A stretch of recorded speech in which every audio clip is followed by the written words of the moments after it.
এদিকে আবহাওয়ার পারদ চড়ছে, তার সঙ্গেই পাল্লা দিয়ে ভোটের গরমে তাচ্ছে রাজ্য রাজনীতি। দুর্নীতির পাল্টা উন্নয়ন, এই স্লোগানেই বিরোধীদের কুপোকাত করতে চাইছে তৃণমূল কংগ্রেস। কিন্তু তাতে কি অস্বস্তি কমছে? এক জিটির নিয়োগে সিবিআই অনুসন্ধানের নির্দেশ বহাল। 2 সোমবার বহু চর্চিত এসএসসি নিয়োগ মামলার রায়দান। রাজনীতির কারবারিদের মতে দ্বিতীয় দফার ভোটের আগে নিয়োগ দুর্নীতির জোড়া ফলা শাসকের চিন্তা বাড়াতে বাধ্য। আবাস, গরু, কয়লা, বালি, রেশন, একের পর এক দুর্নীতি তদন্তে কেন্দ্রীয় এজেন্সি রাজ্যে ঘাঁটি গেড়ে বসে আছে। কিন্তু সবকিছুকে ছাপিয়ে শিক্ষক নিয়োগ দুর্নীতির ব্যথা শাসককে কিছুতেই ছাড়ছে না। দ্বিতীয় দফা ভোটের আগে সেই ব্যথা কি আরও বাড়বে? 26 এপ্রিল দার্জিলিং, রায়গঞ্জ, বালুরঘাটে ভোট।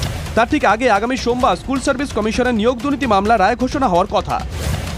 মাধ্যমিক ও উচ্চ মাধ্যমিক স্কুলে নিয়োগ মামলা, এসএসসি নবম, দশম, একাদশ, দ্বাদশ, গ্রুপ সি এবং গ্রুপ ডি নিয়োগে দুর্নীতির অভিযোগ। বিচারপতি অভিজিৎ গঙ্গোপাধ্যায়ের